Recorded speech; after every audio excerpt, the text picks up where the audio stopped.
नमस्कार साथियों, आप सभी का स्वागत है आपके अपने YouTube चैनल पढ़ाई की पोथी में। तो साथियों, उम्मीद करती हूँ कि आप सभी स्वस्थ होंगे, मस्त होंगे, बेहतर होंगे और निरंतर अपनी तैयारी के माध्यम से सफलता का मार्ग प्रशस्त कर रहे होंगे।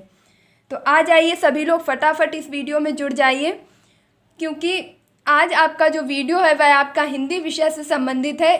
हिंदी विषय से संबंधित ये आपका, अगर मैं बात करूँ तो पार्ट 2 वीडियो है। मीन्स आज मैं आपसे बात करने वाली हूँ वर्णमाला के विषय में, और हिंदी वर्णमाला पार्ट 1 मैं आपको प्रोवाइड कर चुकी हूँ। थोड़ा टाइम हो गया है उस वीडियो को आप तक पहुँचे हुए, तो ये कुछ टाइम के बाद वीडियो अपलोड हो पा रहा है, क्योंकि इसमें कुछ टेक्निकल इश्यूज़ हो गए थे, तो ये वीडियो अपलोड नहीं हो पा रहा था, इसलिए काफ़ी टाइम लग गया है। तो जैसे ही अगर ये अपलोड हो रहा है तो आप इसे ज़रूर देख लीजिएगा। तो आज हम बात करेंगे व्यंजन के बारे में। वर्णमाला क्या है, कितने अक्षर होते हैं, संयुक्त अक्षर कितने होते हैं, उच्चारण के आधार पर वर्ण कितने होते हैं, लेखन के आधार पर वर्ण कितने होते हैं, स्वर कितने होते हैं, मात्रा के आधार पर कितने होते हैं, आवृत्तमुखी कितने होते हैं, वृत्तमुखी कितने होते हैं, स्वरतंत्र के आधार पर कितने होते हैं। अगर बात करूं कि स्वरों का संपूर्ण विश्लेषण आपको पार्ट 1 में दिया जा चुका है। तो अगर आप लोगों ने अभी तक वर्णमाला पार्ट 1 का वीडियो नहीं देखा है तो प्लीज़ उसे ज़रूर देख लीजिए और उसके बाद आप इस वीडियो को कंटिन्यू कीजिए। तो आज हम वर्णमाला पार्ट 2 में पढ़ेंगे व्यंजन के बारे में। स्वरों के बारे में हम पढ़ चुके हैं, अब हम देखेंगे कि व्यंजन क्या है। तो हम देखते हैं कि स्वरों की सहायता से बोले जाने वाले वर्ण व्यंजन कहलाते हैं। स्वरों की सहायता से बोले जाने वाले वर्ण व्यंजन कहलाते हैं। यहाँ पर मैंने लिख भी रखा है, आप देख रहे होंगे कि ये भी का लिखा है और ये भी क लिखा है। इन दोनों में डिफरेंस क्या है, तो आइए मैं आपको बता देती हूँ। मैं बात करूँ इस का की, तो इस का में आपका आ जो है वह सम्मिलित है या विद्यमान है, क्योंकि आप जैसे ही क बोलते हैं तो आप अनुभव कर रहे होंगे कि क बोलते ही आपके जैसे ही इस वर्ण को आप बोलकर ख़त्म करते हैं तो आपके मुख से एक अ टाइप की ध्वनि निकलती है। अ, क, ख, गा, घा, टा। तो देखिए आपके मुंह से बराबर लगातार अंत में आ का जो है ध्वनि जो है एक हो रही है आ की। तो आपके सभी वर्ण व्यंजन वर्ण सभी जो भी हैं आपके, अगर आप उसे का बोलेंगे तो उसमें आ का ध्वनि निकलेगी। अगर आप की बोलेंगे या गी बोलेंगे तो उसमें ई की ध्वनि निकलेगी। अगर आप लगातार खू बोल रहे हैं, कू बोल रहे हैं तो ऊ की ध्वनि निकलेगी। कौ बोल रहे हैं तो औ की ध्वनि निकलेगी। अगर मैं कहूँ कि ये आ ई ऊ ये सभी क्या हैं, आपके स्वर हैं, तो आप किसी भी व्यंजन वर्ण को बिना स्वर की सहायता से नहीं बोल सकते हैं। अगर आपको लिखना है, अगर आपसे कहा जाए कि नहीं आपको ऐसे व्यंजन लिखना है जिसमें स्वर की सहायता नहीं ली जा रही है, तब आप इस तरीके से लिखेंगे। इसमें आपके देख रहे होंगे कि एक हलंत का प्रयोग किया गया है। ये नीचे जो आपको एक छोटी सी रेखा दिख रही है काम में लगी हुई, इसे आप हलंत बोलते हैं। और आपका कोई भी ऐसा वर्ण जो मैं कहूँ कि स्वर रहित है, ऐसा कोई भी व्यंजन वर्ण जो स्वर रहित है, वो आपका हलंत के रूप में लिखा जाएगा। किस रूप में लिखा जाएगा? हलंत्यम रूप में। और अगर आप उसे स्वर सहित कहा जाए, अगर आप व्यंजन वर्ण लिख रहे हैं, स्वर सहित लिख रहे हैं, तो वो आपका इस रूप में लिखा जाएगा। अगर आप स्वर रहित यानी कि जिसमें स्वर का प्रयोग नहीं कर रहे हैं, तब आप उसे हलंत्यम रूप में लिखेंगे। तो मैं उम्मीद करती हूँ कि आप इन दोनों चीज़ों में अंतर कर पा रहे होंगे। ये बहुत ही बेसिक सी चीज़ें हैं, लेकिन यकीन मानिए आपके लिए ये बहुत महत्वपूर्ण है। जब तक आपका बेस क्लियर नहीं होगा तब तक आपका ज्ञान रूपी वृक्ष कभी भी हरा भरा नहीं रह सकता है। तो आपके लिए सबसे पहले ज़रूरी है चीज़ों के छोटे छोटे पॉइंट्स और छोटी छोटी बारीकियों पर ध्यान देना। आइए अब देखते हैं व्यंजन का विभाजन। तो जिस प्रकार हमने स्वरों का विभाजन पढ़ा था, अब उसी प्रकार से हम अपना व्यंजन का विभाजन पढ़ेंगे। तो सबसे पहले तो ये चीज़ याद रखिएगा कि कोई भी व्यंजन वर्ण बिना स्वर की सहायता से नहीं बोला जा सकता है, और अगर वह लिखा भी जाएगा बिना स्वर की सहायता से तो हलंत्यम रूप में लिखा जाएगा, जिसे अपूर्ण कहेंगे या आधा का कहेंगे। अब मैं बात कर लेती हूँ व्यंजन के वर्गीकरण की। तो व्यंजन आपके कई प्रकार से बांटे गए हैं, लेकिन मैं अगर बात करूँ कि मुख्यतः व्यंजन कितने प्रकार के होते हैं, मुख्य रूप से व्यंजन कितने प्रकार के होते हैं, तो मुख्य रूप से व्यंजन आपके 3 प्रकार के होते हैं। सबसे पहले होता है आपका स्पर्श वर्ण, उसके बाद अंतस्थ वर्ण और उसके बाद ऊष्म वर्ण। देखिए, यकीन मानिए आप वीडियो के अंत तक बने रहिए। ऐसी तरीके से इतनी सरल भाषा में मैं आपको बताऊंगी, समझाऊंगी कि आप खुद ही ये कहने लगेंगे कि आज के बाद तो मुझे वर्णमाला दोबारा पढ़नी ही नहीं है। लेकिन उसके लिए आपको एक काम ज़रूर करना पड़ेगा कि मेरे वीडियो को ध्यान से एकाग्रचित होकर के देखना और सुनना पड़ेगा, और वर्णमाला पार्ट 1 को ज़रूर ज़रूर ज़रूर देखना पड़ेगा, तभी आपकी पूरी वर्णमाला कंप्लीट हो पाएगी। अब हम बात करते हैं स्पर्श वर्ण की। तो देखिए, स्पर्श वर्ण आपके 25 होते हैं। कितने होते हैं? 25 होते हैं। अब इस स्पर्श वर्ण में आपने कौन से वर्ण को गिनना है? तो आपने गिनना है का से लेकर के माँ तक। अगर सबसे पहले तो आप ध्यान रखिए, आप ओलम भूल रहे हैं, या आप काफ़ी बात की जाए कि काफ़ी बड़े स्टैंडर्ड की तैयारी कर रहे हैं, तो ओलम हो सकता है कि कई लोगों को ओलम सिक्वेंसली याद ना हो। तो सबसे पहले तो आपका काम है कि आप ओलम को आ से लेकर के ज्ञा तक पूरा ओरली याद कर लीजिए।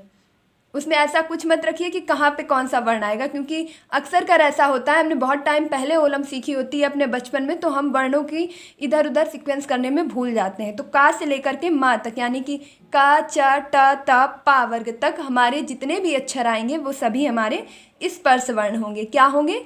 स्पर्श वर्ण। देखिए, परेशान मत होइए, मैं अभी इस चीज़ को और भी क्लियर कर दूंगी, अभी सिर्फ आप इनका विभाजन समझ लीजिए। तो व्यंजन को मुख्यतः 3 प्रकार में बांटा गया है: स्पर्श वर्ण, अंतस्थ वर्ण, और अंतस्थ वर्ण है आपके या, रा, ला और वा। अंतस्थ वर्ण कौन से हैं? या, रा, ला और वा। बात करूं ऊष्म वर्ण की, तो ऊष्म वर्ण भी आपके 4 हैं। कितने हैं? 4 हैं। तीनों प्रकार के सा उसमें आ जाते हैं और आपका हा आ जाता है। तो इस प्रकार हम समझ सकते हैं कि व्यंजन आपके मुख्यतः 3 प्रकार के होते हैं। वैसे अगर देखा जाए तो व्यंजनों का विभाजन कई वर्गों में किया गया है। अब हम एक एक करके इन सभी के बारे में विस्तार से देख लेते हैं। सबसे पहले तो अब हम वर्णमाला के बारे में देखेंगे कि वर्णमाला आपकी कैसे लिखी जाएगी और उसका सीक्वेंस क्या रहेगा। तो सबसे पहले तो आप वर्णमाला को 5-5 अक्षर करके लिखेंगे। मीन्स एक वर्ग में आप 5 अक्षर को लिखेंगे। जैसे ये आपका हो गया का वर्ग। देखिए, मैं बहुत ही सरल भाषा में बताऊंगी। अगर मैं कहूँ कि ये एक परिवार है और इस परिवार में आपके 5 सदस्य हैं। कितने सदस्य हैं? 5 सदस्य हैं। देखिए, ये इस चीज़ को आप बंद करेंगे और अगर आप का वाली लाइन को पढ़ेंगे तो आपको दिखेगा कि इस पूरी लाइन में आपको 5 अक्षर मिल रहे हैं। और इन 5 अक्षरों में अब मैं आपको बिल्कुल ही सरल भाषा में बताऊंगी कि इस 5 अक्षर में आप ये मानेंगे कि आपके घर का जो मुखिया है ये 5 लोग हैं। एक है का, खा, गा, घा और अंग्या। ये सभी आपके जो है परिवार के सदस्य हैं। और इस परिवार का जो मुखिया है, देखिए आपके घर का भी कोई ना कोई मुखिया होगा, तो आपके घर के बाहर जो नेम प्लेट लगी होती है वो मुखिया के नाम की ही लगी होती है। या नेम प्लेट नहीं भी लगी होती है तो कोई भी आपके घर का पता पूछता है या आपके घर आता है तो वो सबसे पहले वरिष्ठतम व्यक्ति का ही नाम लेता है और उसी के नाम से आपके पूरे घर को, परिवार को पहचान मिलती है। तो मैं बात करूं इस परिवार की, तो का परिवार का जो आपके ये 5 सदस्य हैं, इस 5 सदस्य में जो आपका सबसे वरिष्ठतम सदस्य कही जाने वाली बात है वो है आपका का। कौन सा है? का। अब जैसे हमारे घर परिवार में हमारे बड़े लोगों के नाम से हमारा पूरा घर परिवार चलता है, उसी प्रकार इन 5 सदस्यों का जो परिवार समूह है इसका नाम भी का के नाम पर चलता है। किसके नाम पर चलता है? का के नाम पे। देखिए, पूरी कोशिश कर रही हूँ कि आपको बहुत ही सरल तरीके से, बहुत ही निम्नतर स्तर से समझा सकूं, क्योंकि अभी आप मुझसे ये क्वेश्चन भी कर सकते हैं कि ये वर्ग कहाँ से आए। तो मैं बहुत ही सरल भाषा में बता दूं आपको कि जैसे ये 5 सदस्य हैं और इनके घर का बड़ा मुखिया है का, तो इनके घर का नाम रख दिया गया है का वर्ग। क्या रख दिया गया है? का वर्ग। अब आप इसी प्रकार से सभी के बारे में समझ जाएंगे। ये आपका का वर्ग है और ये आपका चा वर्ग है। क्या है? चा वर्ग है। इन सब में से कौन, जो हम अगर कहें कि पहले वाले सभी अक्षर आपके वर्ग के नाम से डिनोट किए जाते हैं, मीन्स पहचाने जाते हैं। ये आपका टा वर्ग है और ये आपका ता वर्ग है, ये आपका पा वर्ग है। अब आप एक चीज़ देख पा रहे होंगे कि का से लेकर के और यहाँ तक, चा से लेकर के वहाँ तक, टा से लेकर के णा तक, ये सारे आपके जितने भी वर्ण हैं इन सभी लाइन्स में आपके 5-5-5-5 अक्षर बने हुए हैं। इसमें भी 5 है, इसमें भी 5 है और ये ता वर्ग में भी 5 है, पा वर्ग में भी 5 है। लेकिन क्या आपकी मैं बात करूं या, रा, ला और वा की, उसमें क्या आपके 5 अक्षर हैं? तो बिल्कुल नहीं। इस प्रकार हम कह सकते हैं कि अगर वर्गों की बात की जाए तो हमारी वर्णमाला में कुल 5 वर्ग हैं। कितने वर्ग हैं? 5 वर्ग हैं। जैसे का वर्ग, चा वर्ग, टा वर्ग, ता वर्ग और पा वर्ग। बल्कि ये या, रा, ला और वा किसी भी प्रकार का वर्ग नहीं है। इसे वर्गीय व्यंजन नहीं कह सकते हैं। क्यों नहीं कह सकते हैं? क्योंकि इसमें 5 अक्षर नहीं हैं। तो वर्गीय व्यंजन कौन कौन से हैं? का, चा, टा, ता और पा। इस प्रकार से हम इसे सरल रूप से बोल सकते हैं, कु, चू, टू, तु, पू, कुछ भी बोल सकते हैं। अगला है आपका या, रा, ला और वा। अब क्योंकि जो ये का से लेकर के और माँ तक आपके वर्ण आए हैं, यही आपको बताए गए हैं स्पर्श वर्ण। कौन से बताए गए हैं? स्पर्श वर्ण। स्पर्श वर्ण आपके कितने हैं? 25। अब आप खुद ही देख रहे होंगे, एक लाइन में 5, तो 5 5 10 5 15 5 20 5 25, यानी कि का से लेकर के माँ तक आपके ये सभी जो भी वर्ण हैं, ये वर्गीय व्यंजन आपके स्पर्श व्यंजन कहलाते हैं। क्या कहलाते हैं? स्पर्श व्यंजन कहलाते हैं। अब मैं बात करूं या, रा, ला और वा की, तो या, रा, ला और वा आपके अंतस्थ वर्ण कहलाते हैं। क्या कहलाते हैं? अंतस्थ वर्ण कहलाते हैं। अब क्योंकि आपकी जो भी वर्णमाला है वो वा तक की कंप्लीट हो चुकी है। अब मैं बात करूं शा, शा और सा, हा की, यानी कि तीनों प्रकार के आपके सा और हा, हल की।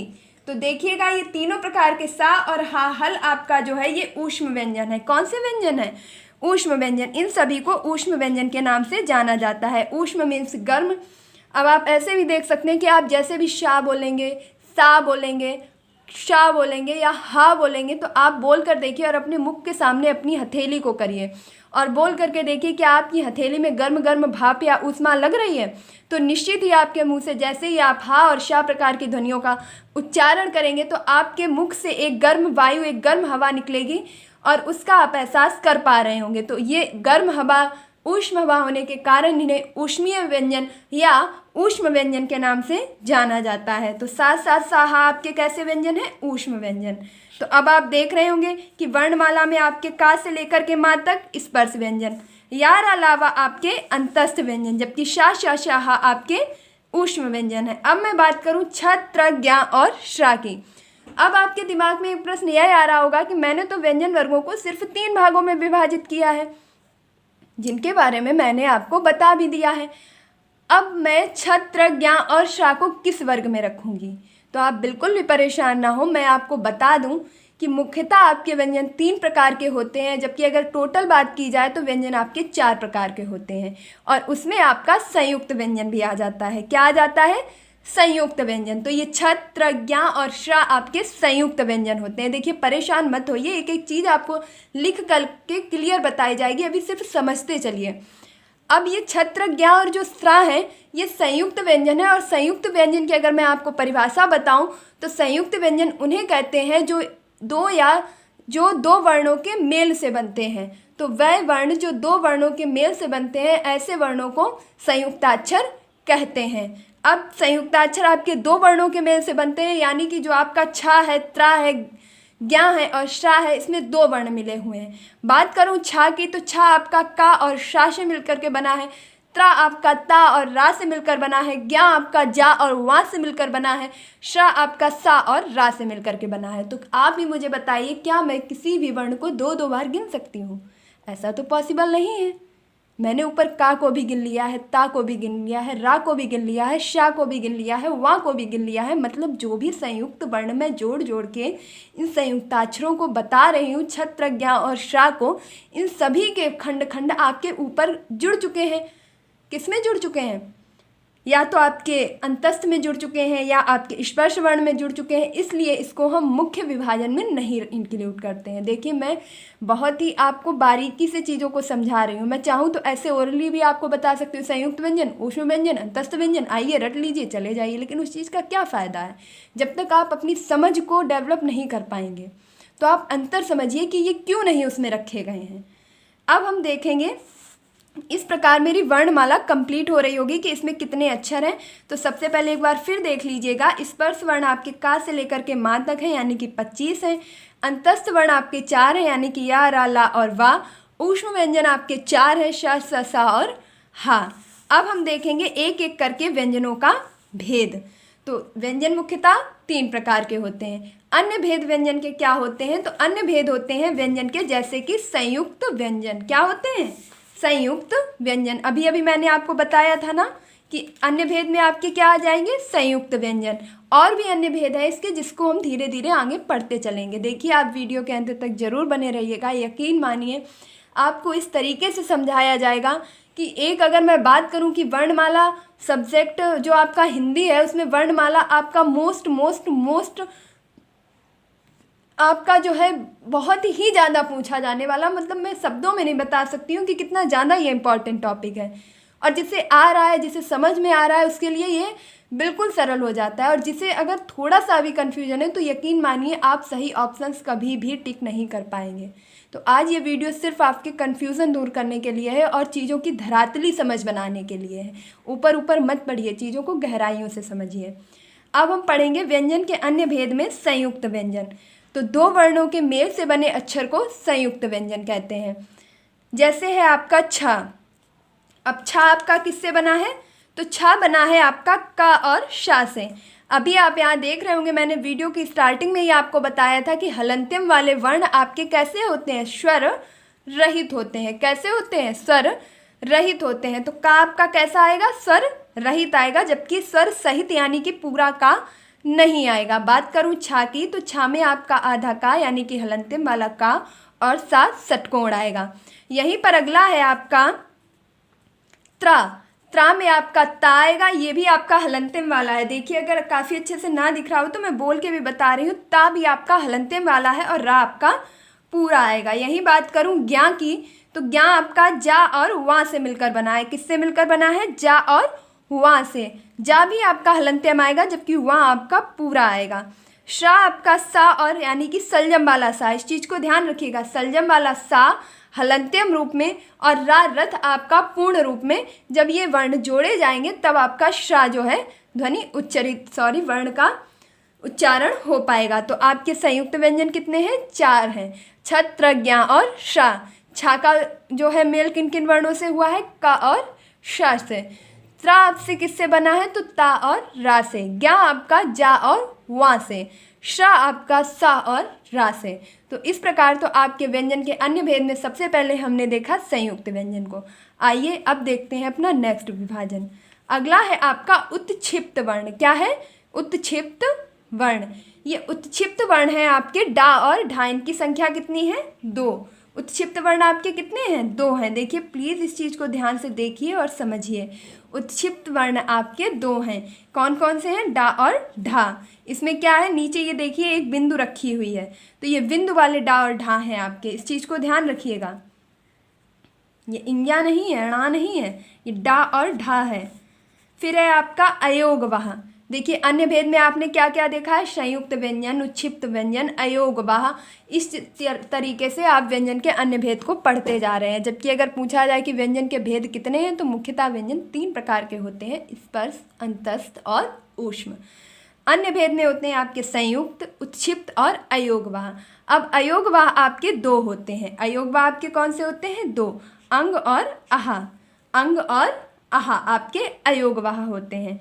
अब अंग को आपके क्या कहते हैं? तो इस अयोगवाह अगर मैं बात करूं कि अंग और आहा को मिलाकर के अयोगवाह कहा जाता है, जबकि सिर्फ अंग को बात करूं कि अंग की बिंदी को आपका क्या कहते हैं? तो अनुस्वार कहते हैं। अंग को क्या कहते हैं?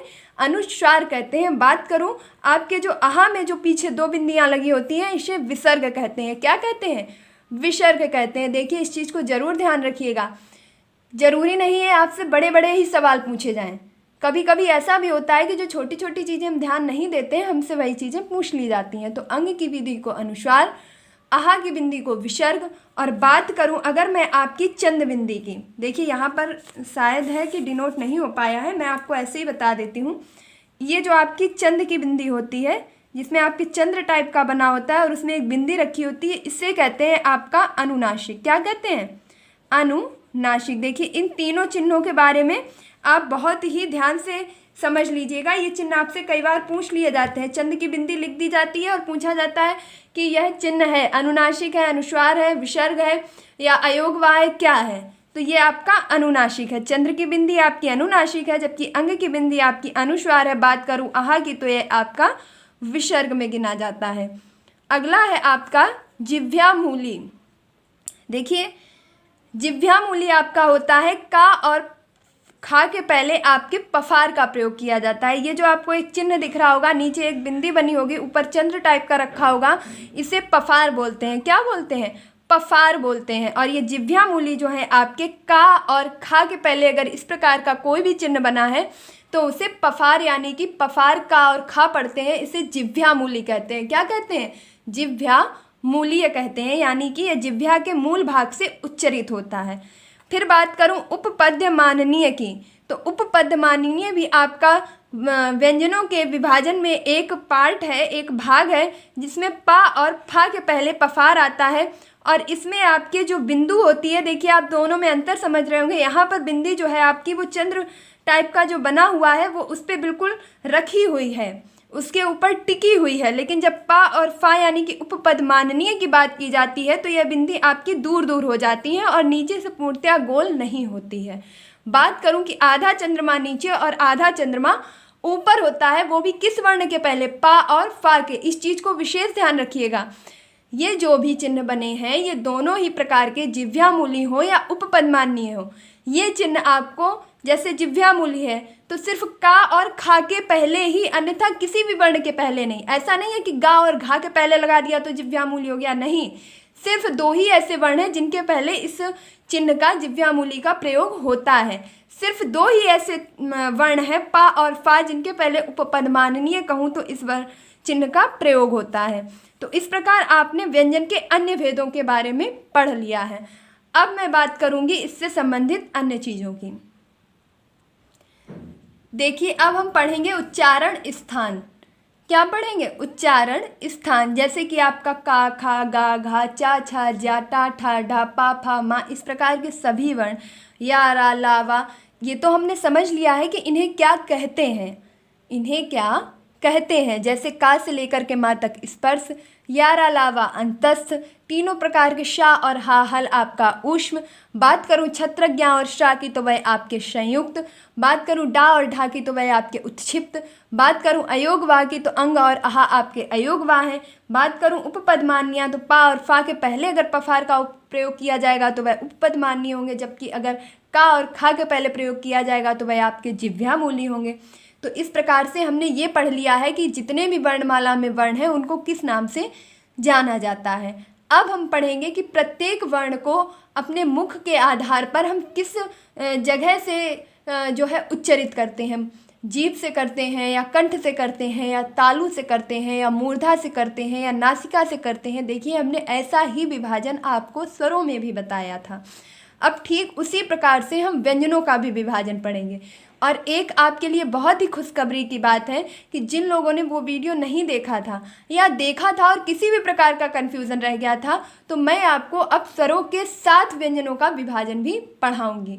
बात करूं कि कुछ आपके स्वर से संबंधित प्रश्न होंगे और बहुत कुछ आपके व्यंजन से संबंधित होंगे। तो पूर्णतया स्वरों का विभाजन आप पार्ट 1 में देख सकते हैं और पार्ट 2 में आप व्यंजन से संबंधित उच्चारण स्थान पढ़ने वाले हैं। तो आइए स्टार्ट करते हैं।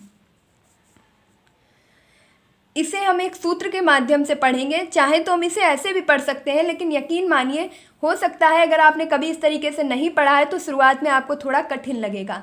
लेकिन ये तरीका सिर्फ इसलिए अपनाया गया है ताकि आप कई चीज़ों को एक साथ में याद कर सकें। आपको कई चीज़ें अलग अलग तरीके से याद करने से बेहतर है कई चीज़ों को एक साथ याद कर सकें। तो इस सूत्र को हम पढ़ेंगे अकुह विसर्जनीया कंठा। क्या पढ़ेंगे?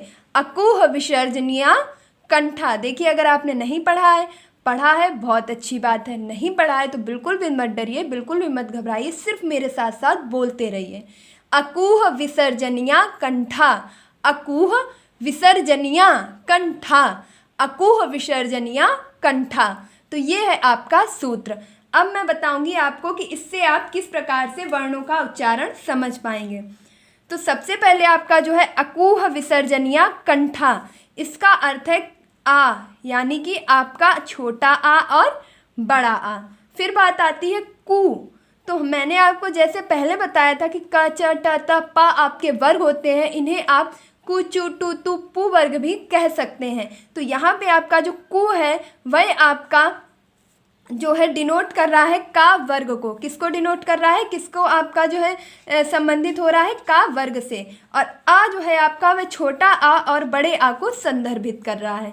तो आ की बात हो गई, का की बात हो गई। अब अगर मैं बात करूं कि हा की, तो अब हा जो है आपका वो पूरा वर्ण हा की बात कर रहा है। बात करूं विसर्जनिया की, तो विसर्जनिया पे यहाँ कहा जा रहा है विसर्ग, और विसर्ग का चिन्ह मैंने अभी आपको बताया था, जो आपका आहा होता है जिसमें पीछे 2 बिंदियां लगी होती हैं, उसे विसर्ग कहते हैं। क्या कहते हैं? विसर्ग। तो इस प्रकार इस सूत्र के माध्यम से हम स्वरों के साथ साथ अयोगवाह और व्यंजन इन सभी को एक ही बार में कंप्लीट कर रहे हैं कि इनका उच्चारण स्थान क्या है। तो सबसे पहले आपका आ और का वर्ग और हा हल, इसके बाद आपका आहा वाली विसर्ग, इन सभी का उच्चारण स्थान क्या है? कंठा। कंठा से मतलब है कंठ। और अगर आपको मुझ पे यकीन नहीं हो रहा है, ये सूत्र सही नहीं लग रहा है, कोई बात नहीं, बिल्कुल भी मत घबराइए। अब आप अपने मुंह से बोलिए आ का। आप जैसे ही का बोल रहे होंगे तो आप देख रहे होंगे कि आपकी जो जीभ है वो कहीं बीच पॉइंट में, कंठ जो आपका होता है, बात करूं गले के पीछे साइड में धंसी जगह में, एक जोर डाल रही होगी, एक दबाव डाल रही हो। आपको एहसास हो रहा होगा कि आप जब भी का बोलते हैं तो आपकी जो आवाज़ है, ध्वनि है, वह अंदर से निकलती है, कंठ से निकलती है। फिर से बोलिए का। कंठ से ही ध्वनि निकल रही है। आप बार बार बोलकर अभ्यास कर सकते हैं। जब आप हा बोलेंगे तब भी आपकी ध्वनि कंठ से ही निकलेगी। तो अगर आपको सूत्र पे भरोसा नहीं है या कठिन लग रहा है या मेरे द्वारा समझाया हुआ भी समझ में नहीं आ रहा है, तो खुद पे तो भरोसा कीजिए, खुद बोलिए और खुद जान लीजिए। तो अकूह विसर्जनिया कंठा, यानी कि आ का वर्ग, हा हल और विसर्ग का उच्चारण स्थान आपका कंठ है। क्या है? कंठ है। अगला है आपका इचु यशा नाम तालु। क्या है? इचु यशा नाम तालु। इचु यशा नाम तालु। देखिए 2-4 बार आप इस वीडियो को अगर रिवाइज करके देख लेंगे तो मुझे पूरा भरोसा है आप कभी भी इन चीज़ों को नहीं भूल पाएंगे। तो ये इचु यशा नाम तालु। अब ई से हो जाएगा आपका ई। क्या हो जाएगा? ई। और चा से हो जाएगा आपका चा वर्ग। ई से आपका ई और चू से हो जाएगा आपका चा वर्ग। बात करूँ श, तो श से आपका हो जाएगा सा, यानी कि सलजम वाला सा। क्या हो जाएगा? सलजम वाला सा। और या से आपका या यज्ञ। देखिए आपके सभी वर्ण इसमें मिल रहे हैं या नहीं मिल रहे हैं? ई से छोटी बड़ी, चू से चा वर्ग। चा वर्ग में अब आप ये नहीं कहेंगे कि सिर्फ चा आएगा। मैंने आपको क्या बताया था? यह पूरा परिवार है जिसका हम परिचय चा और का और टा और पा से करते हैं। तो चा वर्ग का मतलब ही है आपका चा, छा, जा, झा, वा। इस चीज़ को मत भूलिएगा। तो ई चा वर्ग, या यज्ञ और आपका शा सलजम। देखिए कितनी आसानी से आपको याद होते जा रहे हैं। ये सभी जो है आपके वर्णों का उच्चारण कहाँ से होता है? तालु से। अब आप फिर से एक बार बोल के देख लीजिए। देखिए मेरा यही सिद्धांत है, किसी भी चीज़ को सिर्फ सुनकर के विश्वास मत कीजिए, उसे प्रयोग कीजिए फिर विश्वास कीजिए। आप बोलिए चा, छा, जा, झा। क्या आपकी जीभ ऊपर तालु में छू रही है या नहीं छू रही है? इसका जवाब आप खुद ही ले रहे होंगे। तो हाँ, आपकी जीभ ऊपर तालु में छू रही है। अगर नहीं छू रही है तो अपनी जीभ को उंगली से दबा लीजिए और फिर आप हमें चा बोल करके दिखाइए। ऐसा करके देखिए क्या आप कर पा रहे हैं? नहीं कर पा रहे होंगे। और प्लीज़ इसे करके ज़रूर देखिएगा, जिससे आप ये उच्चारण स्थान कभी भी नहीं भूलेंगे। आप अपनी जीभ को उंगली से दबा लीजिए नीचे और फिर आप चा बोलिए, फिर आप छा बोलिए, फिर आप बोलिए जा बोलिए। नहीं बोल पाएंगे तो आपकी जीभ कहाँ लग जाती है? जाके तालु में। तो चा वर्ग का उच्चारण स्थान तालु से। या में भी आपकी जीभ जो है वो तालु पे लगती है जाके। तो ई चा वर्ग, या और शा आपका तालु से बोला जाएगा। अगला है आपका ऋतु रसाणाम मूर्धा। ऋतु रसाणाम मूर्धा। ऋतु रसाणाम मूर्धा। इसमें हम देखेंगे कि जो ऋषि होता है वह, और टू से हो जाएगा आपका टा वर्ग, रा से हो जाएगा आपका पूरा रा। और अब देखिए यहाँ आप अंतस्थ वर्ण लगातार देखते जा रहे होंगे, जैसे कि या, रा, आपके अंतस्थ वर्ण भी कंप्लीट होते जा रहे हैं इसी उच्चारण स्थान के माध्यम से। यहीं से आपके ई आ उ भी कंप्लीट होते जा रहे हैं। यहीं से आपके वर्गीय व्यंजन भी कंप्लीट होते जा रहे हैं। अगर मैं इन सब चीज़ों को आपको अलग अलग पढ़ाऊंगी तो यकीन मानिए काफ़ी मैटर हो जाएगा, और आप चीज़ों को ऐसे डिस्ट्रीब्यूट करके पढ़ेंगे तो शायद भूल सकते हैं। और अगर इस प्रकार सूत्र के माध्यम से पढ़ेंगे तो कभी भी नहीं भूलेंगे और एक साथ कई चीज़ें याद रख पाएंगे। तो ऋतु रसाणाम मूर्धा, यानी कि ऋ से ऋषि, टा वर्ग और रा रथ और शा षटकोण, इनका उच्चारण स्थान क्या है? मूर्धा। अब मूर्धा से आप समझेंगे आपकी जीभ। क्या है आपकी? जीभ। अब आप अपनी जीभ को अपनी उंगली से दबा लीजिए। देखिए, प्रयोग जरूर कीजिएगा, यकीन मानिए प्रयोग करके पढ़ेंगे कभी नहीं भूलेंगे। आप अपनी जीभ को अपनी उंगली से दबा लीजिए। अब आप बोलिए टा, या आप अपनी जीभ को सीधा पकड़ लीजिए, दोनों उंगलियों से अपनी जीभ को पकड़ लीजिए सीधा, और फिर बोलिए टा। आप नहीं बोल पाएंगे क्योंकि आपकी जो जीभ है वो टा बोलने पर, रा बोलने पर, णा बोलने पर, और इस प्रकार आपकी अगर मैं बात करूँ ऋषि बोलने पर, आपकी जो जीभ है वो मुड़ेगी बीच से और मुड़ करके ऊपर छू जाएगी तालु में। क्योंकि अगर सीधी सीधी तालु में छुएगी तो वह तालु वाले व्यंजन हो जाएंगे, लेकिन ये कैसी छू रही है? मुड़ करके छू रही है, तो मूर्धा। मुड़ करके छू रही है, गोल हो रही है। इस गोल जीभ को जब ऊपर तालु में स्पर्श करते हैं तो इसे कहते हैं मूर्धा। तो ये सभी आपके कैसे व्यंजन है? मूर्धा व्यंजन है, मतलब इनका उच्चारण स्थान मूर्धा से होता है। अगला है आपका ऋ तु लसानाम दंता। ऋ तु लसानाम दंता, ऋतु लसानाम दंता। यहाँ पर है आपका ऋ। देखिए, ये आपका हिंदी में तो नहीं लेकिन संस्कृत में पूछा जाता है, लेकिन आप इसे ध्यान रखेंगे क्योंकि अगर आप टेट, सुपर टेट किसी भी प्रकार की परीक्षा की तैयारी कर रहे हैं जो टीचिंग एग्जाम से संबंधित है, तो यकीन मानिए वहाँ संस्कृत भी उतना ही पार्ट अपना रखती है। तो ऋ जो आपका ऋ का उच्चारण स्थान है दंत से होता है, और पूरा जो ला है उसका उच्चारण स्थान भी दंत से होता है। तू से मतलब है ता वर्ग। तू से क्या मतलब है? ता वर्ग। और तो ऋ और ला लट्टू और आपका ता वर्ग, और ये आपका शा। इस प्रकार के सभी वर्णों का आपका उच्चारण दंत से होता है। आप इसे बोल करके देख लीजिए। ऋ तु लसानाम दंता। ता बोलिए, था बोलिए, दा बोलिए, धा बोलिए, और आप ये देखिए कि आपकी जीभ जो है वो आगे के ऊपर के दांतों को छू रही है या नहीं छू रही है। ऋ, ता, था, दा, धा। आप लगातार बोल करके देख रहे होंगे कि आपकी जो जीभ है वह आपके ऊपर वाले दांतों को अंदर की ओर से स्पर्श कर रही है। तो ये सभी वर्ण आपसे कहाँ से बोले जाएंगे? दंत से बोले जाएंगे। तो ऋतु लसानाम दंता, ला, ता वर्ग और शा आपका दंत से बोला जाएगा। अगला है आपका ए दैतो कंठ तालु। क्या है? ए दैतो कंठ तालु। तो ए दैतो से मतलब है ए और ऐ। क्या है? ए और ऐ। इसे आप ऐसे भी याद रख लीजिए, या तो आप सूत्र से याद रख लीजिए या आप ऐसे ही रख सकते हैं। तो ऐसे ही याद रख लीजिए कि कंठ और तालु, यानी कि आपका कंठ भी मिलेगा और तालु भी मिलेगा। जब आप ए बोलेंगे तो आधी ध्वनि आपकी कंठ से निकलेगी, जबकि आपकी जिह्वा जो है वह तालु को स्पर्श करेगी। तो कंठ और तालु को मिलाकर के जो ध्वनि निकलती है वह होती है आपकी ए और ऐ। कौन सी होती है? ए और ऐ होती है। अब क्यों होती है ये भी आप समझ लीजिए, क्योंकि जो आपका ए और ऐ है ये आपके संयुक्त स्वर हैं। कैसे स्वर हैं? संयुक्त स्वर हैं। तो जब संयुक्त स्वर हैं आपके, तो इसमें आपके ई भी मिली है और आपका क्या मिला हुआ है?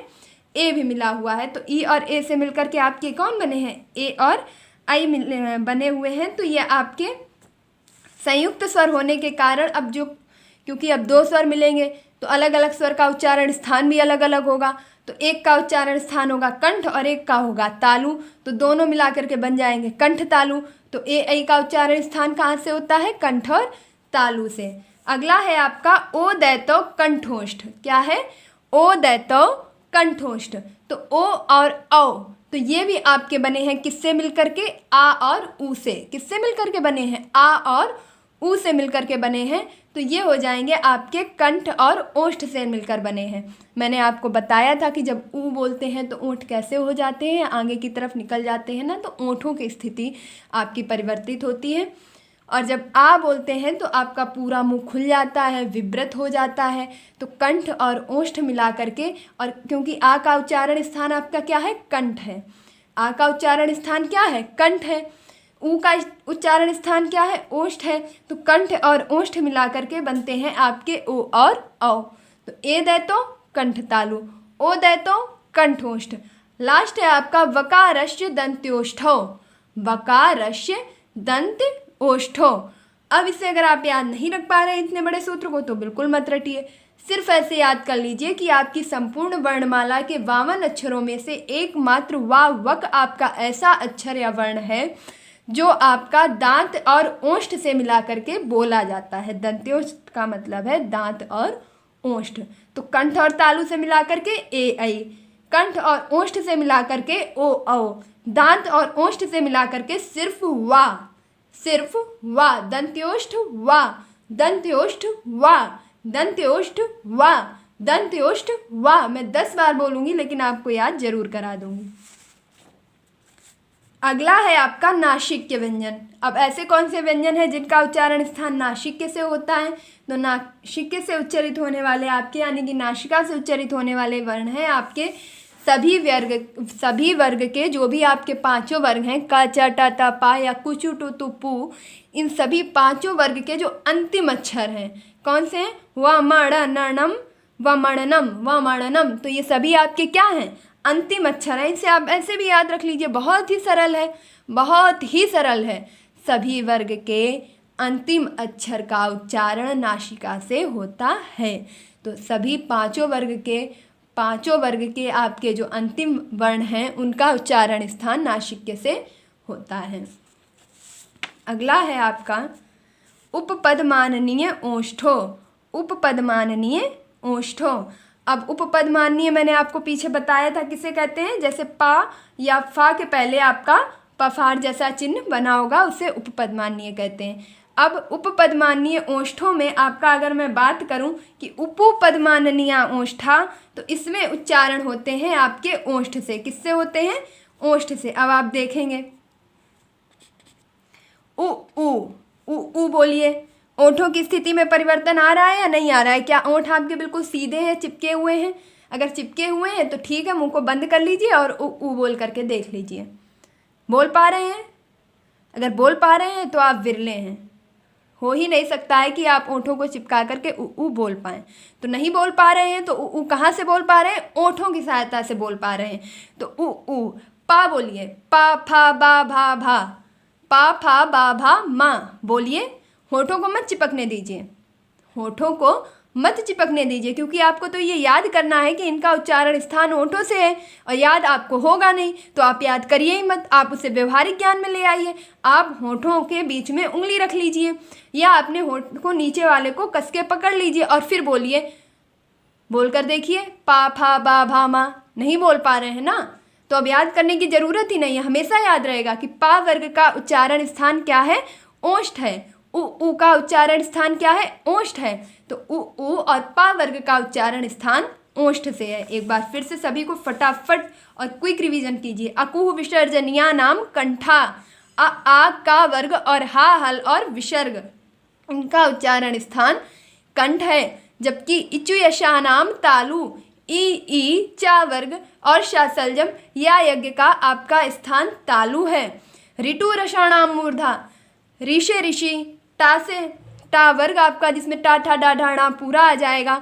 फिर शा षटकोण और रा रथ का उच्चारण स्थान आपका मूर्धा है, यानी कि जीभ आपकी मुड़ करके ऊपर लग रही है। अगला है आपका ऋतु लशा नाम दंता। ऋतु लशा नाम दंता, इसमें आपके री ला और ता वर्ग पूरा ता वर्ग पूरा आपका और सा आपका ये मिलाकर के क्या बनेगा? सा सपेरा वाला दंत से उसका उच्चारण स्थान होगा। ए दे तो कंठ तालु, कंठ और तालु से मिलाकर के ए ऐ का उच्चारण स्थान। और ओ दे तो कंठोष्ठ, कंठ और ओष्ठ से आपके उच्चरित होते हैं ओ औ। वकारस्य दंत्योष्ठो, दंत और ओष्ठ से होते हैं आपके वा। एक बार फिर देख लिए, कंठ में तालु मिलाया ए ऐ, कंठ में ओष्ठ मिलाया ओ औ, और आपका दंत में ओष्ठ मिलाया वा। क्या बनेगा? वा। वाह आपसे कई बार पूछा जा चुका है, यकीन मानिए फिर पूछा जाएगा, लगातार पूछा जाता रहेगा। तो इसे ज़रूर याद रखिएगा कि पूरी 52 वर्णों में से आपका एकमात्र वाह ऐसा वर्ण है जिसका उच्चारण स्थान दंत्य ओष्ठ है। नासिक के आपके प्रत्येक वर्ग के अंतिम अक्षर का, प्रत्येक वर्गीय व्यंजन के अंतिम अक्षर आपके नासिक से उच्चरित होते हैं। उपपदमान्य यानी कि उ और पा वर्ग आपका ओष्ठ से उच्चरित होता है।